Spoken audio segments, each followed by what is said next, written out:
Encantados se encuentren en esta segunda parte de la sesión de hoy, martes 6 de junio de 2023, de esta clase sobre los bloques normativos probatorios en el Código Orgánico Procesal Penal.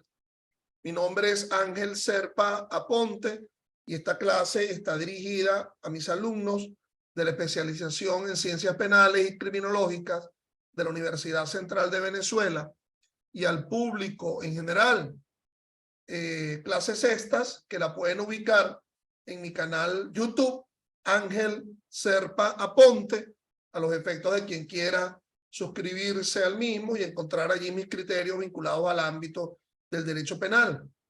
Por cierto que la asistencia de mis alumnos acá está bastante escasa. Hay 26 alumnos inscritos y apenas veo que aquí hay 21 alumnos. Debe ser, entiendo yo, que los demás 5 desertaron, y asumiendo la idea de que aquí también no se encuentren, es decir, oyentes, personas que no son alumnos míos y los cuales son bienvenidos a ingresar a esta reunión en tiempo real, puesto que de forma diferida, de nuevo repito, lo pueden ver en mi canal. Entonces, bueno, entiendo que ello es lo que ha ocurrido. Por cierto que hoy es martes 6 y dentro de unos días, el viernes 9, hay la elección de las autoridades en la Universidad Central de Venezuela. A los que han sido alumnos de pregrado, egresados a la Universidad Central, los invito pues a que participen. Es una oportunidad única. Entiendo que no se le dio la oportunidad a los cursantes del posgrado, pero sí evidentemente fueron egresados de la Universidad Central, tienen esa oportunidad, pues, y entonces allí tienen todas las opciones habidas y por haber, opciones que resaltan el ámbito de lo académico, opciones que resaltan otro tipo de ámbito en la Universidad Central. Las autoridades, bueno, luego de tanto tiempo sin elección, y disculpe la digresión, invito a participar en la misma. Entonces, bueno, estamos abordando en este momento el segundo bloque normativo que regula el tema de la prueba en el proceso penal venezolano. Decía yo que SECOP, dentro de su extenso articulado, buena parte de él regula el tema probatorio. Ya hemos analizado el primer bloque normativo, aquel que va del artículo 1 al artículo 23, las llamadas garantías procesales fundamentales, y ahora nos está ocupando el compendio de normas que está vinculado al tema probatorio a partir del artículo 181 del COP. Ya habíamos analizado el artículo 182, aquel que habla de la libertad probatoria y que ha de tener una relación con las hipótesis de ilicitud probatoria que maneja el 181. Decía yo que a ella hay que aunarle la obtención de la prueba en violación al debido proceso como circunstancia que conduce a la nulidad de dicha prueba y del acto procesal en la que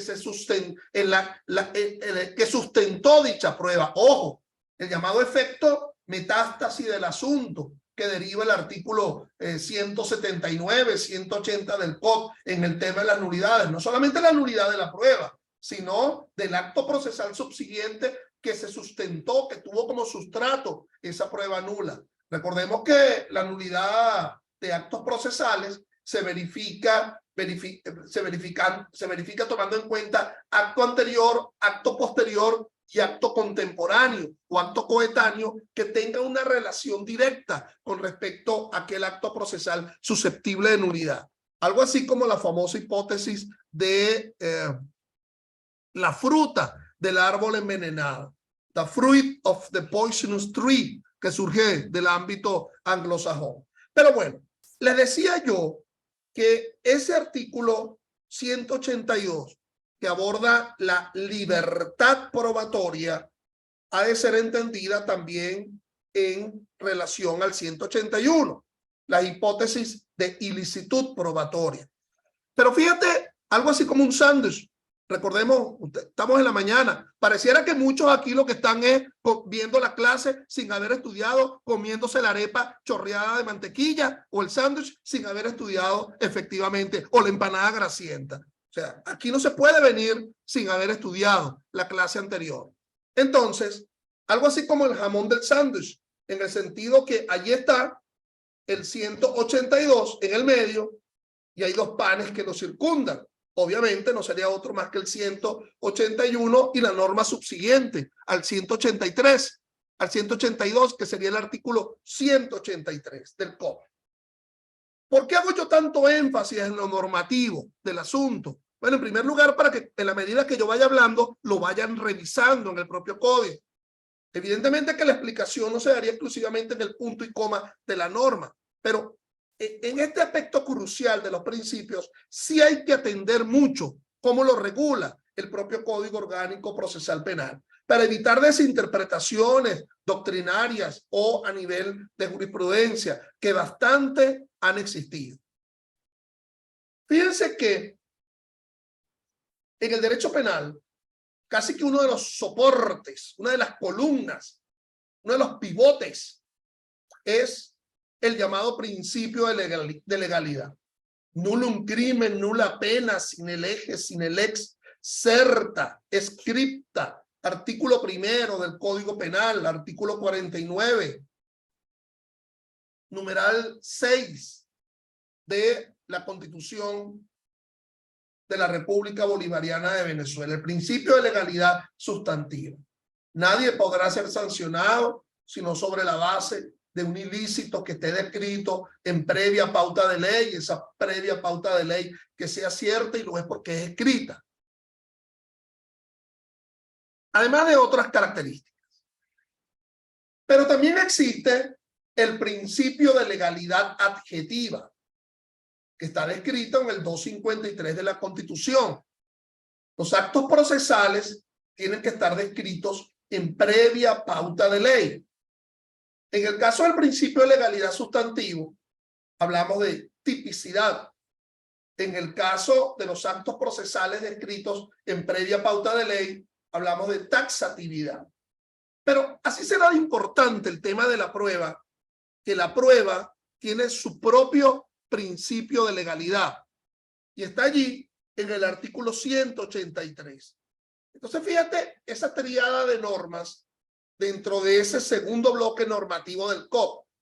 El 182, libertad. El 181, licitud. O sea, no se podrá obtener esa prueba si hay hipótesis de ilicitud. Y el 183, el llamado principio de legalidad probatoria. Todos los actos procesales, todos los actos probatorios que se realicen en el proceso, todo quehacer probatorio ha de ser atendiendo a pautas de ley. Artículo 183. Fíjate que se dimensiona el tema del principio de legalidad de prueba. Por cierto, que creo que lo expliqué en la pasada sesión del martes pasado. La Constitución también mete baza en tal respecto. Fíjate que aquí en el artículo 24, cuando hablamos de indubio pro reo, otros lo denominan irretroactividad de la ley. Fíjate que tomar en cuenta la norma que sea mucho más favorable al reo en el 24 de la Constitución, se establecen tres hipótesis. Se dice indubio pro reo de la ley sustantiva, aquella que tipifica los delitos, los ilícitos, pero también la parte general del derecho penal, la dogmática, libro primero. Es decir, habrá una tipicidad genérica allí en el asunto, en el sentido de que los principios que regulan esa parte general han de estar descritos también en pauta de ley. La culpabilidad, artículo 61 del Código Penal, las causas de justificación, artículo 65, la propia tipicidad, artículo 1, las causas de exclusión de la culpabilidad, 62, 63, la dosimetría penal, artículo 37. Pero también el 24 nos habla de tomar la interpretación que sea mucho más favorable al reo de norma adjetiva, de la norma que describe el acto procesal. Pero así será de importante el tema de la prueba, que también en la propia Constitución se nos está indicando que en materia de prueba, la apreciación de la ley, valga la cacofonía, apreciativa de la prueba, es decir, cuál es la ley que se va a tomar para apreciar la prueba, ha de ser, nos dice la norma, el 24, la ley que estaba vigente al momento del ofrecimiento probatorio. Pero en caso de duda, se tomará la interpretación que sea mucho más favorable al reo. En primer lugar, la ley vigente al momento de la oferta probatoria, como lo dice el 24. Y la duda podría provenir entre el momento de la realización del hecho y el momento de sentenciar, porque a fin de cuentas, la sentencia es el corolario necesario de una apreciación probatoria. Los elementos de convicción que ha obtenido el juez de un quehacer probatorio se va a expresar instrumentalmente en una sentencia. Entonces, entre esos momentos, verificar la norma que sea mucho más favorable al reo. Entonces, fíjate que hay tres principios de legalidad. El sustantivo, artículo primero, Código Penal 49, numeral 6 de la Constitución. El principio de legalidad adjetivo 253 de la Constitución y el principio de legalidad probatoria que se expresa en ese artículo 183 del Código. A partir de allí, del 183 y siguiente, en ese bloque normativo que va aproximadamente a el artículo 227 del Código Orgánico Procesal Penal, lo vamos a encontrar con la forma de obtención de dicha prueba. Entonces, fíjate que inclusive el 184 nos habla de las estipulaciones en el sentido que puede ser que las partes se pongan de acuerdo en no probar un determinado hecho, a pesar de que el juez insista en lo mismo. El 185, ¿qué pasa con el exhorto y las cartas rogatorias desde el extranjero a Venezuela, para que Venezuela sea quien realiza un quehacer probatorio en una causa externa? Y si hay reciprocidad en el ámbito del derecho internacional, lo mismo también pediría Venezuela. Pero a partir del 186, ahí lo que existe es pura instrumentalidad obtentiva de la prueba. ¿Okay? Desde el 186 en adelante, dentro de ese capítulo, tú observarás allí, digamos, ese catálogo aparente de la prueba, aún dentro de un tema de libertad, en el 182, comenzando con las inspecciones.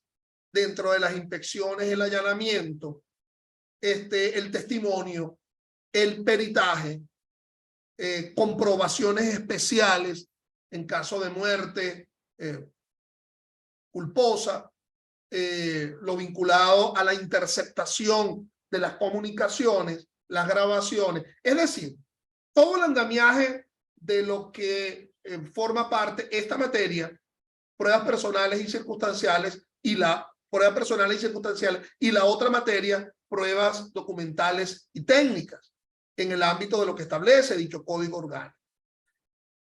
El tercer bloque, y ya es tiempo de ahondar en ello, el tercer bloque normativo en materia de prueba es el desahogo de la prueba, la evacuación probatoria en el juicio oral y público. Ese juicio oral y público que ya se anticipaba tanto el primer artículo del COP, el artículo 1 del COP, en el sentido que la sentencia provendrá siempre de un juicio oral y público, el desarrollo de un juicio. Fíjate que ahí está casi describiendo una referencia anatómica del asunto. Todo eso anatómico, Ángel Serpa, está vinculando la medicina con el derecho procesal penal. Bueno, ya te los he dicho en otras oportunidades. Allá la gente que estudia medicina, la anatomía sería la descripción de un órgano. La fisiología sería el comportamiento. Y la patología sería la malfunción de ese órgano. Entonces, bueno, ahí se está describiendo un tanto el el uso de la prueba para el dictado de una sentencia. ¿Cómo se obtiene ese convencimiento? Lo reafirma el 16 por vía de la inmediación. Una relación presencial del juez frente al quehacer probatorio. ¿Cómo se aprecia la prueba? Lo establece el 22, pero previamente el 13 nos hace hablar de verdad material, la verdad que se reconstruye en el proceso con pruebas. La diferencia de verdad material con defensa material. La verdad material es la que se reconstruye con pruebas en un hecho que es bueno asistido, a diferencia de defensa material, que es la defensa del procesado y que puede ser de carácter sustantivo o adjetivo. El 18 afirmándonos que la obtención del convencimiento probatorio no solamente por un ofrecimiento, sino por la vía de la contradicción. Todo el proceso es contradictorio, se aprecia conforme al 22. ¿Qué prueba? El 182 dentro de un sistema de libertad probatoria. ¿De qué forma se incorpora? Sin que esté presente hipótesis de ilicitud probatoria, 181, y atendiendo al quehacer probatorio descrito en el 183. ¿Y cuál sería la oportunidad? ¿Cuál sería el tinglado natural? El escenario no es otro más que el juicio oral y público. Ahí lo está anunciando el infine del artículo 312 del COP. No podrá realizarse en la fase intermedia ni en cualquier otra fase, lo que le es inherente al propio juicio oral y público. ¿Y cuál será ese conocimiento masónico? Eso que no lo sabe nadie, eso que ocurre solamente allí. Bueno, el debate sobre la prueba.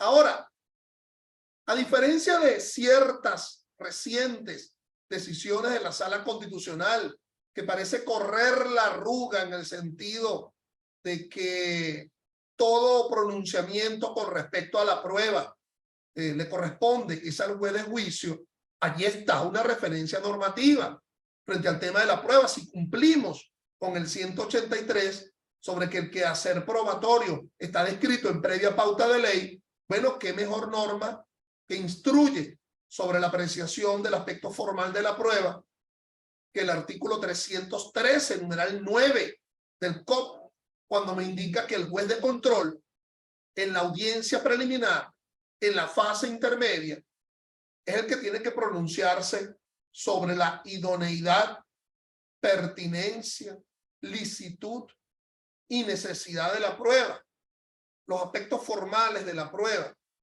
pero que obviamente le corresponderá es al juez de juicio pronunciarse sobre la fiabilidad de la prueba. El juez de control atiende, de nuevo repito, por expresa disposición normativa, 313, numeral 9, licitud, idoneidad, pertinencia y necesidad de la prueba. Pero es al juez de juicio al que le corresponde, pues, ciertamente, abordar el tema de la fiabilidad, porque ese juez de juicio es ante él donde se está desarrollando el quehacer probatorio, se está desarrollando el desahogo probatorio. Es decir, el juez de control verificó aptitud con P de la prueba, aptitud, idoneidad, necesidad, licitud y pertinencia. Ahora vamos a ver cómo se comporta ese sujeto de prueba en el juicio oral y público. Vamos a ver su actitud con C. Si tú me pidieras una especie de referencia, casi como una fórmula, como una ecuación matemática, aptitud más actitud igual fiabilidad. ¿Ok? Es decir, formalmente el medio de prueba tenía aptitud, pero no demuestra nada en el desarrollo del juicio oral y público. Podemos encontrarnos o con una hipótesis de mendacidad, lo contrario a la fiabilidad. La fiabilidad se le atribuye al sujeto de prueba. No confundir fiabilidad, lean bien mis labios, fiabilidad con falibilidad. La falibilidad es lo que pudiera ocurrir en el ejercicio decisorio de un juez, en el ejercicio jurisdiccional de un juez, es decir, que se pueda equivocar. De hecho, los fallos, de hecho, las decisiones se denominan fallos, problema de la falibilidad del juez. El que el juez se equivoque, entonces es cuestionado por la vía de los recursos. Los recursos, por lo menos los recursos en el proceso penal venezolano, están concebidos a los efectos de tomar en cuenta el mal o el buen uso del derecho en el criterio decisorio del juez. Entonces, el tema de la fiabilidad vinculado al sujeto de prueba, el tema de la falibilidad vinculado al ejercicio decisorio del juez, al momento de emitir, de decidir. ¿Ok? Es decir, verificando si hay errores in judicandum o versus los llamados errores improcedendum que se verifica en el desarrollo del proceso. Entonces, bueno, obviamente que ese tercer bloque normativo atiende al mecanismo de desahogo de la prueba en el juicio oral y público. Al comenzar el juicio oral y público, bueno, ya nos encontramos con una comunidad probatoria. ¿Por qué nos encontramos con una comunidad probatoria? Bueno, sencillamente porque ya han sido admitidas las pruebas en el llamado auto de apertura a juicio. En el llamado auto de apertura a juicio, entonces tendríamos ya la primera noción, ¿verdad?, de la comunidad probatoria, las pruebas que están presentes en dicho auto de apertura a juicio. Entonces, en dicho auto de apertura a juicio, nos vamos a encontrar fundamentalmente con el cumplimiento del llamado principio de adquisición. Bueno, esto en lo que atañe a los tres bloques normativos regulados por la prueba, regulados en el Código Orgánico Procesal Penal, perdón, y que tienen una referencia al tema probatorio. Ahora vamos a analizar cómo ¿qué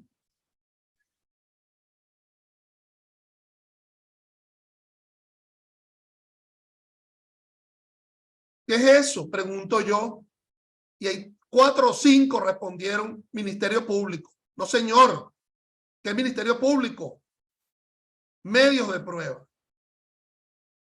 Vamos a ver cómo esos medios de prueba se transforman en prueba,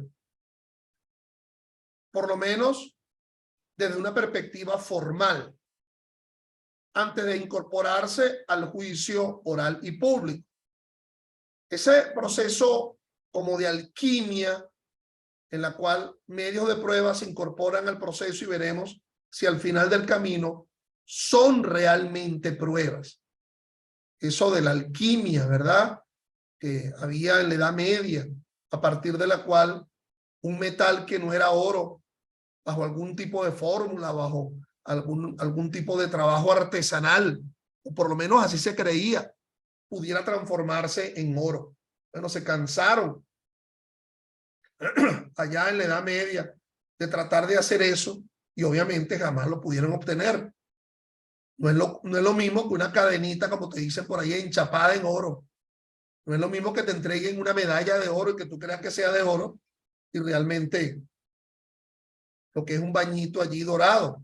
Por cierto, creo que el mismo día de las elecciones en la UCB, allá en Suecia, van a comenzar las Olimpiadas, imagínense ustedes, las Olimpiadas sexuales, en la cual parece que se va a ubicar como deporte la realización de prácticas sexuales. Cosa veré, Sancho, ¿hasta dónde va este mundo? Yo no sé si van a mandar competente, ¿cómo se llama? De Venezuela van a mandar, o los que están allá en la diáspora van a participar allá en el país nórdico. Pero bueno, volvamos al asunto. Ese traspase o trasvase a partir de la cual del medio de prueba podemos llegar a prueba en una perspectiva formal es precisamente lo que se exige al juez de control en la fase intermedia, en la audiencia preliminar. Y además lo reitera pues el artículo 313, numeral 9 del Código Orgánico. A pesar de algunas decisiones recientes que no quiero ahorita llenarles la cabeza con criterios de la Sala Constitucional o del Tribunal Supremo, porque eso lo iremos ahondando en la medida de la especificidad de nuestro curso. Quiero asumir la referencia netamente a lo normativo, por lo menos a cómo lo ha tratado la doctrina. Hay un gran amigo, ¿verdad? Bueno, ya al decir el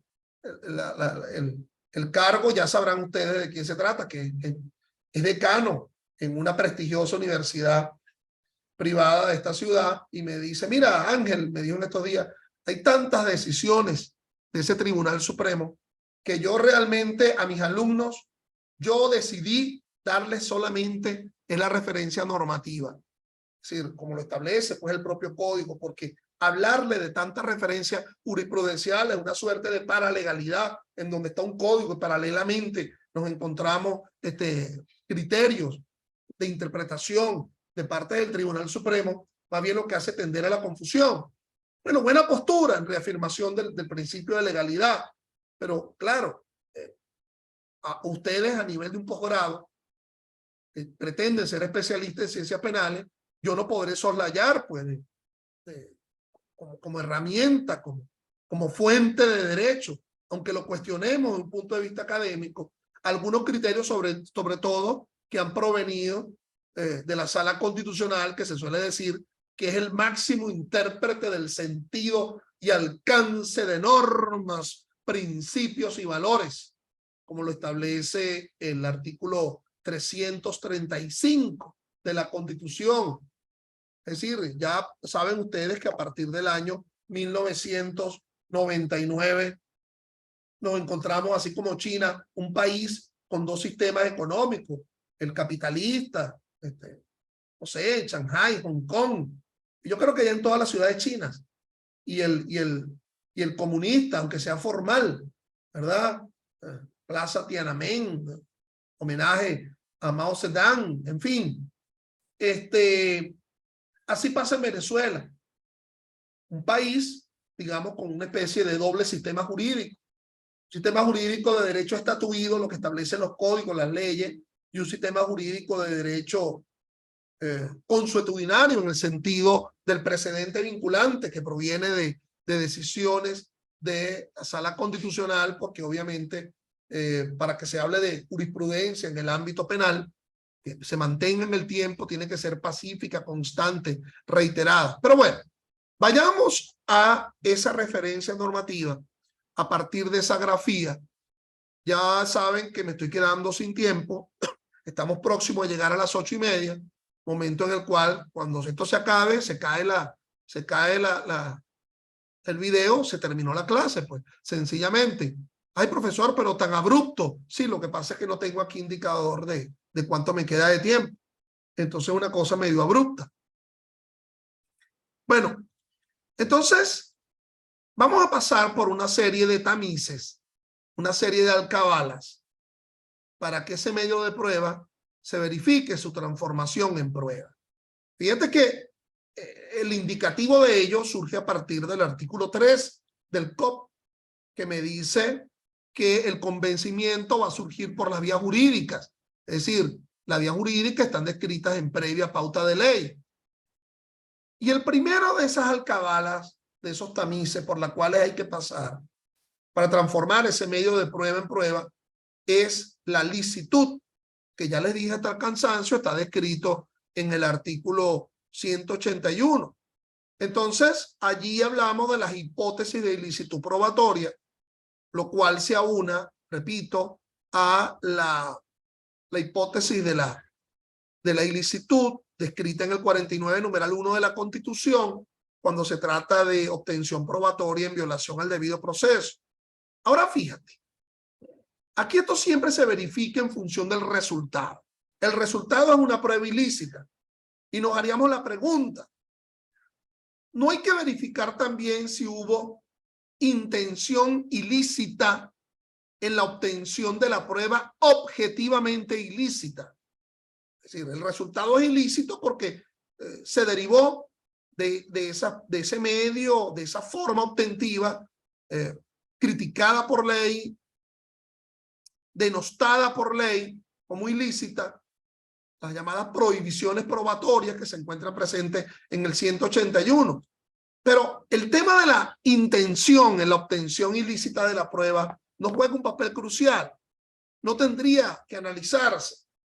Fíjate que estamos hablando de un instituto del derecho procesal penal que son las pruebas. Ahora, no es un instituto ornamental. Forma parte de la necesidad del establecimiento de la responsabilidad penal frente a un hecho que se supone que fue realizado con una intención. Nadie es responsable objetivamente, penalmente. Es decir, cogitationem nemum partitur est. No, nadie es responsable solamente por hacer sin querer. De igual forma que nadie es responsable por querer sin hacer. Allí está el artículo 61 del Código Penal, hablándonos del tema de la intención como andamiaje fundamental del elemento subjetivo del delito, que sería la culpabilidad. Entonces, si el tema de la intención juega un papel fundamental en el aspecto de la dogmática, bueno, no podría ser menos en el ámbito procesal, porque en el ámbito procesal no solamente se están incorporando al proceso sujetos y partes con una actitud maquinista, es decir, toda realización en el ámbito procesal refleja una voluntad. Bueno, la voluntad que se expresa en un convencimiento y el juez tiene la voluntad de condenar o de absolver, la voluntad de ofertar una prueba, la voluntad de admitir los hechos. ¿Usted está de acuerdo en ello? Sí, estoy plenamente de acuerdo.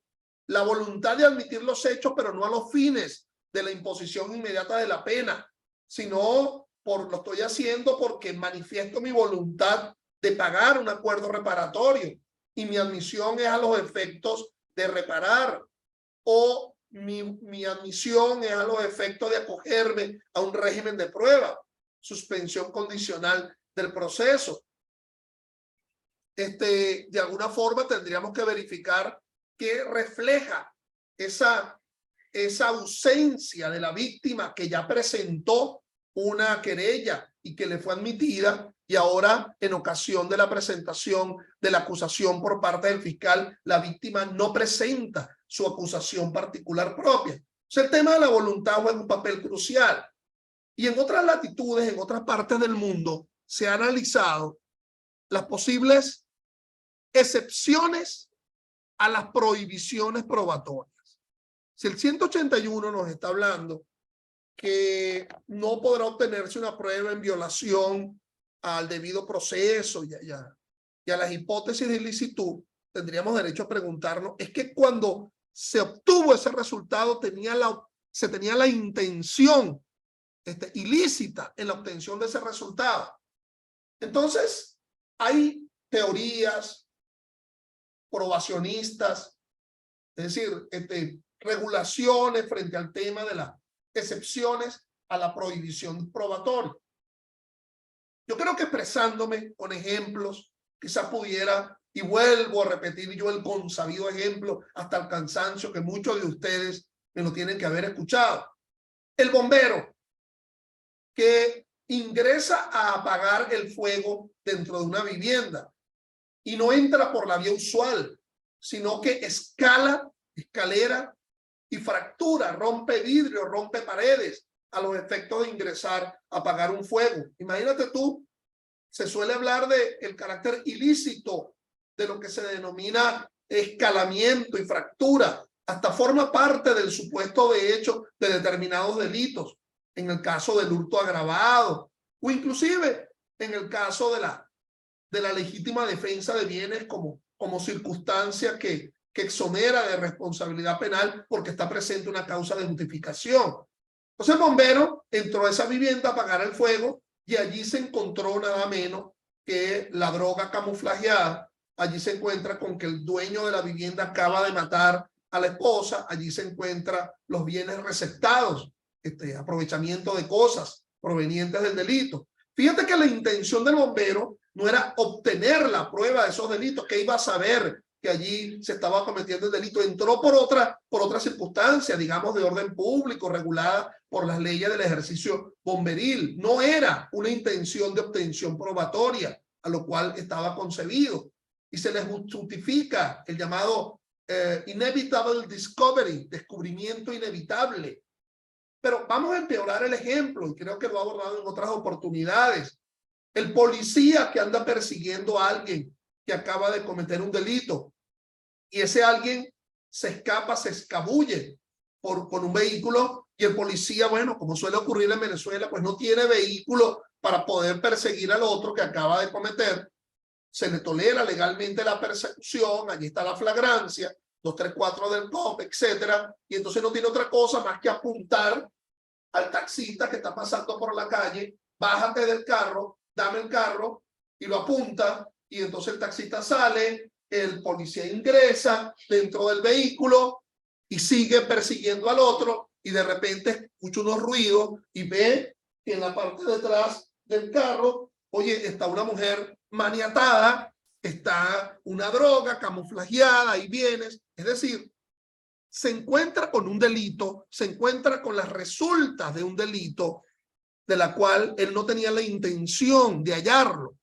Entonces, bueno, no había esa intención, pero más o menos se toleraba en el ámbito de que estaba actuando en el cumplimiento de una profesión o en el ámbito de una circunstancia de flagrancia. Pero empeoremos el ejemplo: el ladronzuelo, el chorito, ¿verdad?, que va a hurtar una vivienda en descampado, en soledad, en nocturnidad, e ingresa por escalamiento o ingresa fracturando la vivienda para hurtar los bienes muebles que allí se hallen. Y ahí se encuentra precisamente las resultas de otro delito, un homicidio que acaba de cometer, una droga, etcétera. Fíjate que es el único sujeto de prueba que tendría el Ministerio Público para demostrar la flagrancia, el delito que se está cometiendo de carácter permanente en ese momento. Y él ingresó allí con una finalidad ilícita, pero no con una finalidad de contenido probatorio. Entonces, bueno, la del descubrimiento inevitable, más otras teorías, funcionan como especie de excepciones a la prohibición probatoria en el ámbito de analizar si hubo esa intención en la obtención de la prueba que deviene ilícita. Menos mal que yo no me he topado con alguna decisión del Tribunal Supremo en tal sentido, reconociendo ello, porque si ya de por sí hay abundantes hipótesis de ilicitud probatoria en el ejercicio policial o en el ejercicio procesal de la causa, imagínate